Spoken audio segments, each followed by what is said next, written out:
Bonjour et bienvenue sur Buzz Brut, la chaîne dédiée à vous rapporter toute l'actualité des célébrités US. Nous sommes au 17e jour du procès et chaque jour on en apprend davantage sur les détails de la vie de Sean Combs et des personnes qui l'entouraient. On va faire un bref récapitulatif du 16e jour car il s'est quand même passé beaucoup de choses.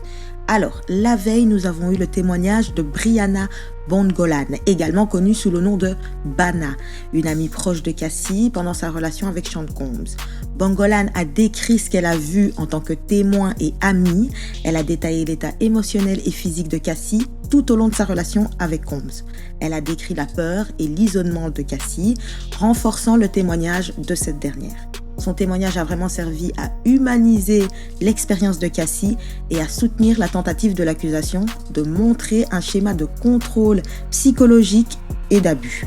Brianna a également parlé d'un incident terrifiant où Combs l'aurait suspendue au-dessus d'un balcon au 17e étage d'un immeuble.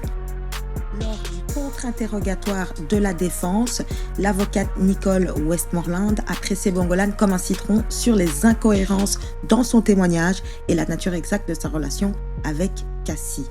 À un moment, l'interrogatoire est devenu tendu et visiblement frustrant pour Brianna, qui témoignait quand même sous immunité offerte par le gouvernement et semblait ne pas être complètement transparente dans son témoignage, avec de nombreuses réponses comme « je ne sais pas »,« je ne me souviens pas » ou encore « je ne me rappelle pas ».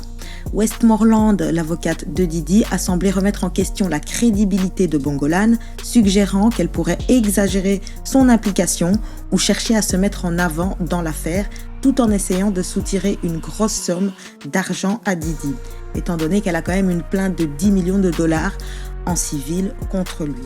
En tant qu'avocate de la défense, l'objectif de Nicole Westmoreland était de casser la crédibilité de Brianna Bongolan et de semer le doute sur ses motivations à témoigner en soulignant les éventuelles incohérences ou exagérations dans son récit. Et franchement, elle a très bien fait son job. C'est pour l'instant l'avocate de Diddy la plus percutante à mes yeux. Elle et l'avocat de Young Thug font du très bon boulot lors des contre-interrogatoires. Aujourd'hui, nous allons découvrir le témoignage de Jane Doe, ou Madame X en français. Ce témoin utilise un pseudonyme pour protéger son identité. Malheureusement pour elle, il n'a pas été compliqué du tout de trouver sa réelle identité. Il s'agit en réalité de Daphne Joy, la baby mama de 50 Cent. Elle avait déjà été accusée dans la plainte du producteur Rodney Jones d'être une des 3 femmes que Diddy exploitait comme travailleuses du X. Elle avait nié ces accusations explosives quand 50 Cent en avait profité pour la descendre publiquement, mais il s'avère que tout était bien vrai. Jane Doe, ou Daphne Joy, serait donc l'une des prétendues victimes d'agressions et de traite sexuelle liées à Combs. L'accusation a indiqué que son témoignage inclut un grand nombre de pièces à conviction, ce qui suggère qu'elle pourrait avoir fourni des messages ou des documents appuyant ses déclarations. Nous allons plonger dans cette affaire et bien plus encore, mais avant cela, n'oubliez pas de vous abonner à cette chaîne et d'activer la cloche pour ne manquer aucune nouvelle concernant cette affaire et bien plus encore. Avant de débuter le témoignage de Jane Doe, le juge a profité de la pause pour menacer d'exclure Diddy du procès. Le juge a dit « J'ai été très clair qu'il ne devait y avoir aucune expression faciale. Il y a eu une ligne de questionnement où votre client hochait vigoureusement la tête et regardait le jury. Et il y a eu un moment suivant lors d'un aparté où j'ai vu votre client regarder le jury et secouer la tête. C'est absolument inadmissible. » Le juge a précisé qu'une violation supplémentaire pourrait entraîner l'exclusion de l'accusé de la salle d'audience. Il a ordonné à Agnifo, un des avocats de Diddy, de parler à son client. Il ne devrait y avoir aucun effort de la part de son client pour interagir avec le jury. Alors Diddy, si je peux te donner un conseil, tiens-toi à carreau parce que ce juge n'a pas l'air d'avoir le temps pour tes tentatives de manipulation.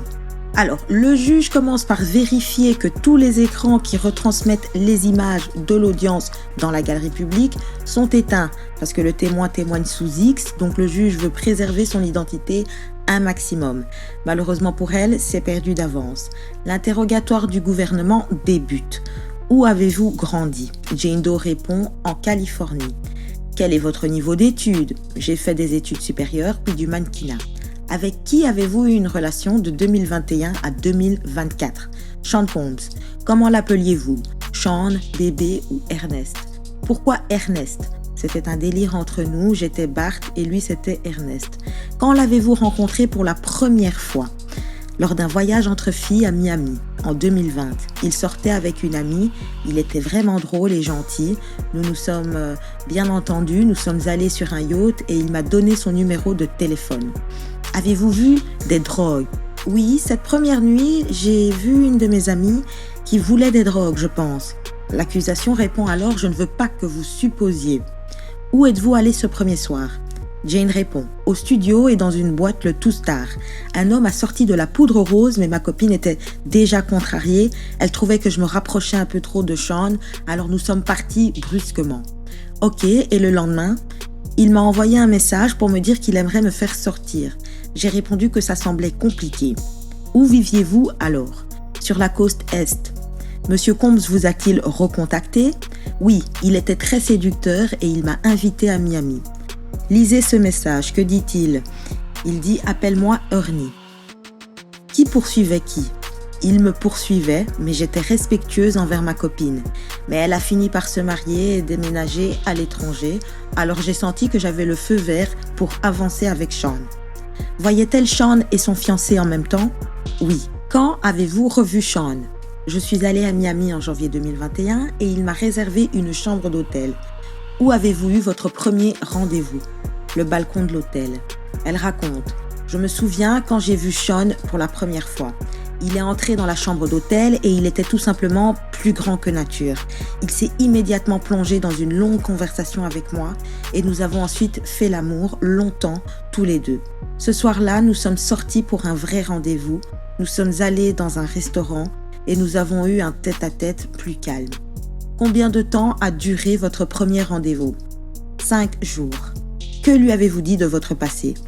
Que j'ai fréquenté quelqu'un qu'il connaissait et on a aussi parlé du père de mon enfant qui ne s'entendait pas avec Sean.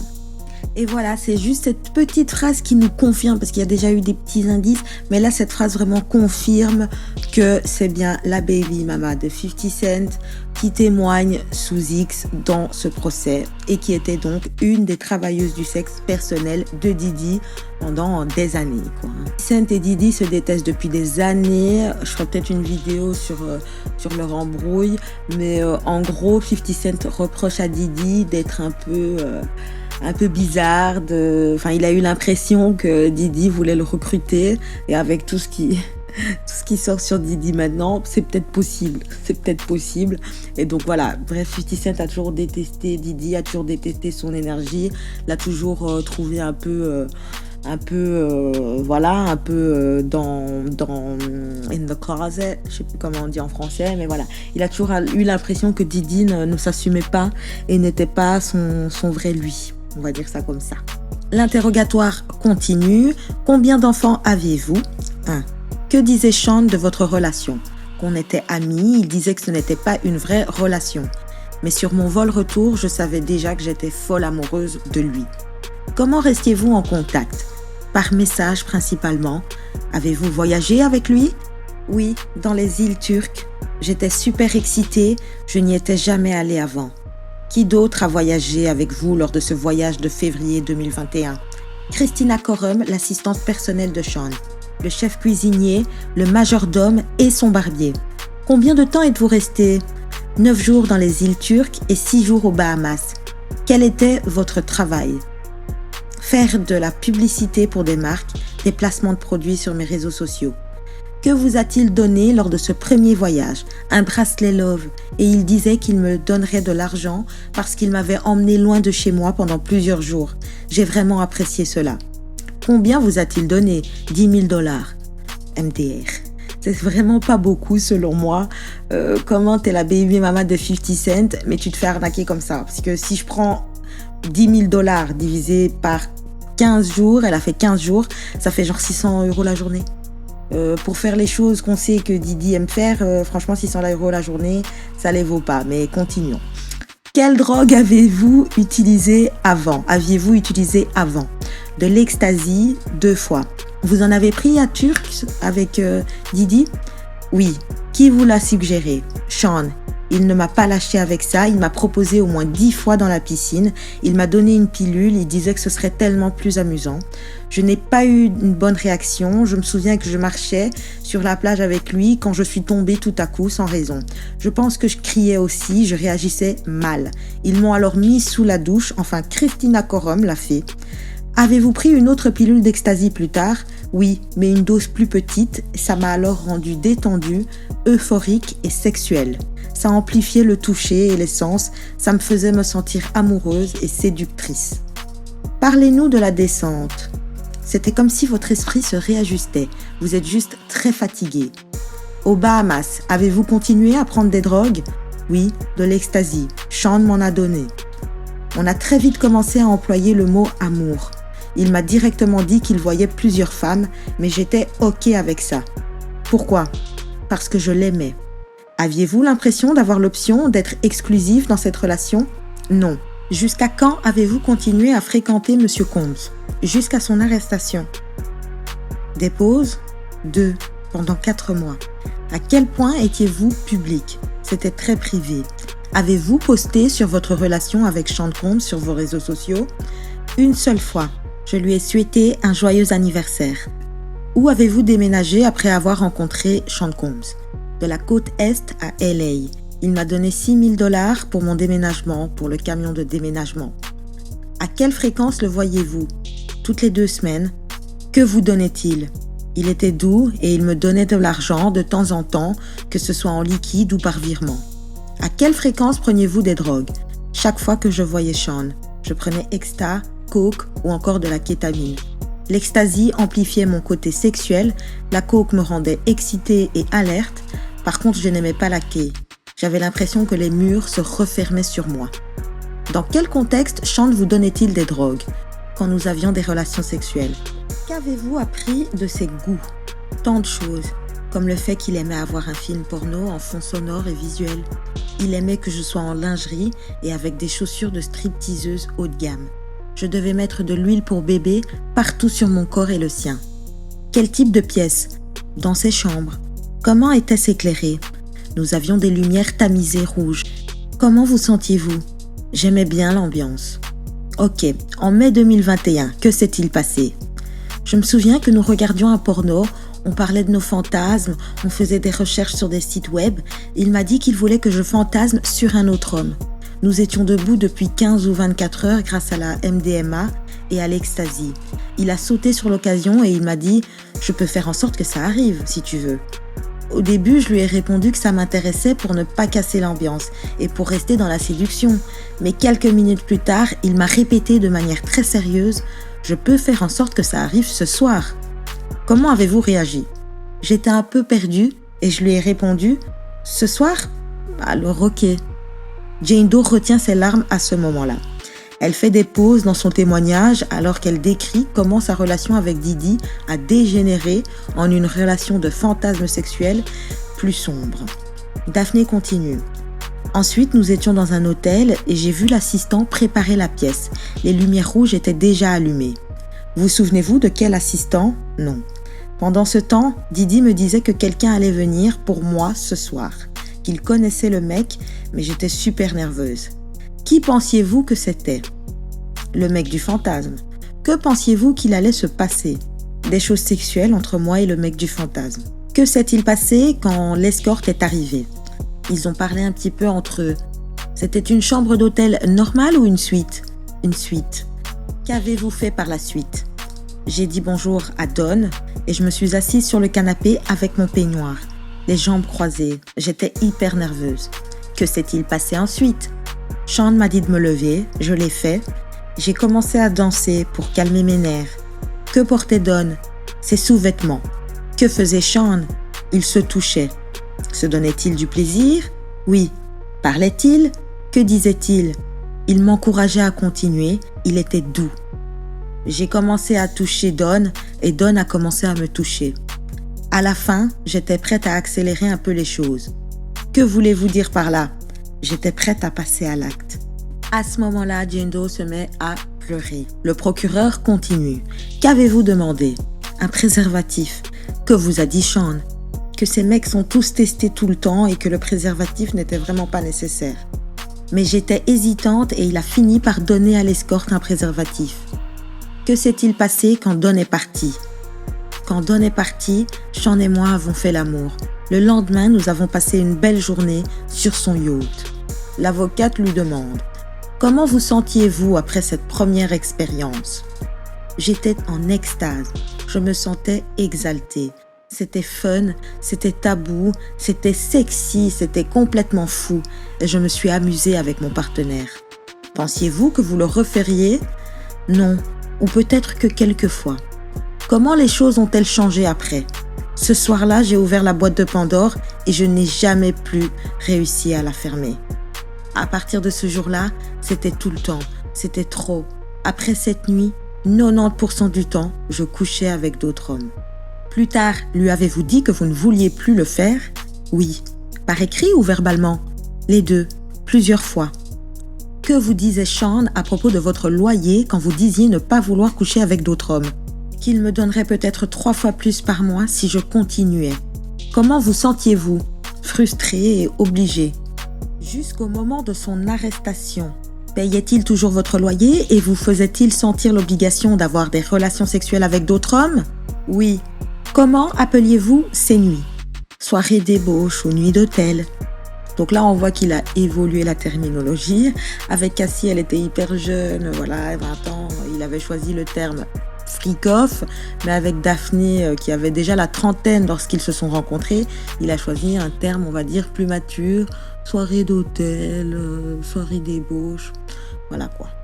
C'est exactement le même type de fait, les mêmes activités sexuelles, juste la terminologie qui change en fonction des travailleuses. Voilà. À quelle fréquence le voyez-vous? Souvent. Chaque fois que vous le voyez, passiez-vous des soirées de débauche? Oui, même si nous ne passions qu'un jour ou deux ensemble. Qui décidait de quand? Sean. Et il me prévenait souvent à la dernière minute. J'avais toujours une solution de garde d'enfants disponible et je devais toujours être apprêtée. Que voulez-vous dire? Mes cheveux, mes ongles, mon bronzage, il voulait que je sois belle. Sortiez-vous avec des amis? Pas après un voyage où je suis allée dans le sud de la France avec mes amis. Il était en colère dans les notes vocales qu'il m'a envoyées. Comment voulait-il que vous soyez? Cheveux lisses et queue de cheval quand nous avions des relations. Il voulait aussi que j'aie un piercing au téton. Entre 2021 et la pause en 2023, combien d'argent avez-vous gagné et comment? Mes revenus provenaient de ma pension alimentaire, de mes placements de produits, mais ça a diminué parce que ma présence sur les réseaux a baissé. J'étais concentrée uniquement sur Sean et il me donnait de l'argent de temps en temps. Combien vous a-t-il déjà donné en une fois? 20 000 $. Lui avez-vous dit que vous vouliez gagner votre propre argent? Oui. Quand OnlyFans a commencé à exploser, je lui ai dit que je voulais le faire. Comme une de mes amies d'ailleurs, modèle photo, qui avait gagné 4 millions de $ sur la plateforme en quelques mois. Il a été très hésitant et a fini par me dire non. Qu'est-ce qu'OnlyFans? Une plateforme pour s'abonner à des mannequins.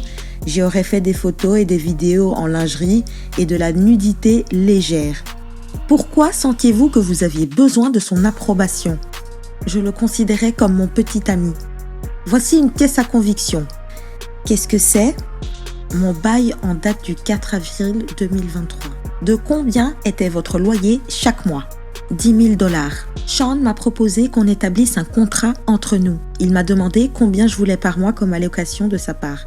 J'ai dit 15 000 $, il m'a proposé 10 000 $ et j'ai accepté. Je voulais une belle maison pour mon équilibre. Comme Daphné voulait dépenser pour vivre dans une belle maison, parce que 10 000 $ de loyer par mois, c'est énorme, eh bien Didi ne la payait pas directement. Il prenait en charge automatiquement son loyer à la place. C'est comme ça qu'ils se sont arrangés.